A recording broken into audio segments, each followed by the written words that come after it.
The night was colder than sin itself. The wind crawled over the desert plains, whispering through the tall grass and shaking the rusted fences that lined the old road to nowhere. The moon hung low, swollen and pale, like it was watching the earth with pity. Somewhere out there, a coyote howled, a long, broken sound that carried sorrow through the empty dark. Cole Tanner tightened his coat as he rode his horse down the dirt path toward his small cabin. He'd been out fixing fence posts most of the day, and his bones ached the way only a cowboy's could after 40 years under the sun. The horse's hooves thudded softly against the ground, a steady rhythm that filled the silence. It was the kind of quiet that men either learned to love, or that swallowed them whole. Cole had made peace with it years ago. He was a man of few words and fewer friends. Life had taught him that people came and went like seasons, but the land stayed. After losing his wife in childbirth 20 years back, he'd stopped waiting for happiness to visit. He worked, he ate, he slept, and sometimes he talked to his horse, Dusty, because Dusty didn't judge or leave. As he neared the small bridge that crossed Dry Creek, his horse stopped suddenly. Its ears perked up, nostrils flaring. Cole frowned, patting the horse's neck. "What's the matter, boy?" he muttered. Then he heard it. It was faint, so faint he almost thought it was the wind playing tricks. But then it came again. A sound so soft, so fragile, it made the hair on his arms rise. A cry, a baby's cry. Cole froze. Out here, miles from the nearest town. His heart kicked hard against his ribs. He climbed off his horse, the sound of his boots crunching the gravel lost beneath the faint whimper. Following the noise, he walked toward the edge of the bridge where the creek bed lay dry and cracked. And that's when he saw it. A burlap sack, torn, half buried in dirt. Something inside it moved. Cole's breath caught. He crouched down and carefully pulled the sack open with trembling hands. What he saw nearly brought him to his knees. A baby, barely a few weeks old, wrapped in a dirty cloth, its little face red from crying. Its tiny chest rose and fell weakly, and when Cole leaned closer, he heard a sound that made his world stop. "Mama." The word was barely a whisper, just a reflexive sound from a baby too young to know what it meant, but it hit him like a bullet straight through the soul. "Oh, sweet Lord," he whispered. He picked the baby up carefully, his rough hands trembling as if afraid to break it. Who'd do something like this? The baby let out another cry, weaker this time. Without thinking, Cole tore off his scarf and wrapped it around the child.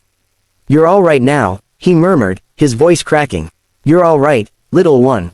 I got you." He mounted his horse with the baby tucked close to his chest and rode hard toward his cabin. The night air burned his lungs, and his eyes stung, not from the wind, but from something deeper. He didn't know if the baby would survive the cold ride, but he prayed like he hadn't prayed in 20 years. When he reached his cabin, he lit the fire with shaking hands and laid the baby beside the hearth. He boiled water, found an old bottle from a box his wife had kept long ago, and did his best to make some warm milk. His wife, Sarah, had wanted children so badly. She never got the chance to hold hers. Cole's throat tightened as he looked at the tiny face before him. "Guess you found me for a reason," he said softly. Through the night, he watched over the baby. He fed her a few drops of milk at a time, wrapped her in every blanket he could find, and whispered nonsense to keep her from slipping away. The next morning, when the sun broke through the curtains, she opened her eyes, big, brown, and full of life. Cole smiled for the first time in years. Days turned into weeks. He named her Hope, because that's what she brought back into his life. He rode into town to get her medicine, milk, and tiny clothes. Folks looked at him strange, the old loner suddenly carrying a baby in his arms, but he didn't care. One woman, Mrs. Carter, asked, "Where'd you get that child, Cole?" "Found her by Dry Creek," he replied simply. Mrs. Carter pressed her hand to her mouth, horrified. "Out there, alone," he nodded. "Ain't right what people do sometimes. But I reckon she deserves better." Word spread through the small town of Silver Ridge, and soon everyone knew about the cowboy who'd saved a baby from the desert. Some called it a miracle. Others whispered that it wasn't his place to take in a child at his age. Cole didn't bother answering either way. He just kept raising her. As Hope grew, she filled the cabin with laughter. She learned to crawl, then walk, and soon enough, she followed Cole everywhere he went, feeding the chickens, brushing the horse, trying to whistle like him. She'd look up with those big eyes and call him, Papa, and every time she said it, he felt his heart heal a little more. But happiness never comes easy. When Hope was about 6, a man came riding into town, well-dressed, hard-eyed, the kind who carried secrets like weapons.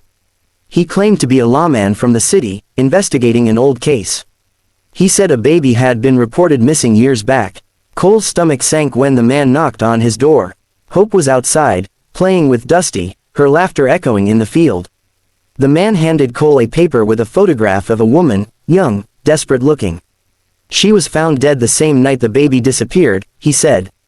Rumor is, someone helped her hide the child before she took her life. Cole's chest tightened. And you think this baby's yours to take? The man looked at him coldly. She's evidence in an unsolved case. If she's still alive, she belongs to the state now. Cole clenched his fists. Belongs. She ain't property, mister. She's a child. The man didn't flinch. If you truly care about her, you'll let us handle it legally. Cole stared at him for a long moment. Then he said quietly, you can try. That night, Cole sat by the fire while Hope slept in his lap. He couldn't lose her, not after everything. But deep down, he knew he might not have a choice. The next morning, the lawman returned with 2 deputies. Hope clung to Cole's leg, crying, Papa, don't let them take me. Cole knelt and held her face. You listen to me, sweetheart, he said softly.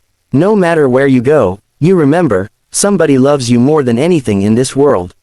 You remember that. She sobbed harder, her tiny hands gripping his shirt. Cole's eyes burned, but he smiled anyway. You're my little miracle, Hope. You always will be. The deputies led her away, her cries echoing through the cold morning air. Cole stood there, still as stone, until the sound disappeared down the road.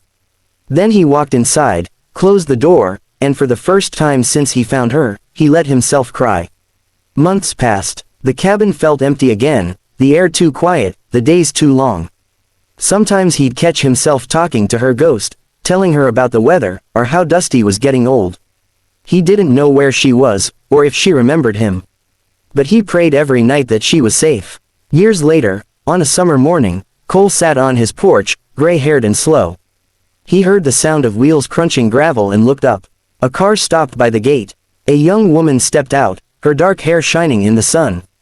She smiled, and for a moment, time stopped. Papa, she said softly. Cole's breath hitched. He tried to stand but his legs trembled.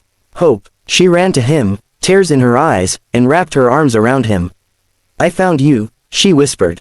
I never forgot. He held her tight, unable to speak. All the years of pain, loneliness, and waiting melted away in that single embrace. Hope pulled back and showed him a photograph, a baby wrapped in a burlap sack. They told me you saved me, she said. That you gave me a life when no one else wanted to. Cole smiled through tears. You gave me one, too. She laughed softly. I work at a children's shelter now. I try to help kids the way you helped me. I guess, I wanted to be like you. The sun broke through the clouds, warm and golden, spilling light across the old porch. Cole looked at her, the little girl who once called for her mama in the dark, now grown and shining with strength, and he felt peace. You were meant to live, he said quietly. And I reckon I was meant to find you. Hope took his hand. You didn't just find me, Papa, she whispered. You found yourself. He smiled faintly. Maybe so. They sat together in silence, the wind brushing the fields, the old horse grazing nearby. For the first time in his life, Cole Tanner felt whole. And as the day faded into evening, he whispered to the heavens, Thank you, Lord, for letting me hear her cry that night.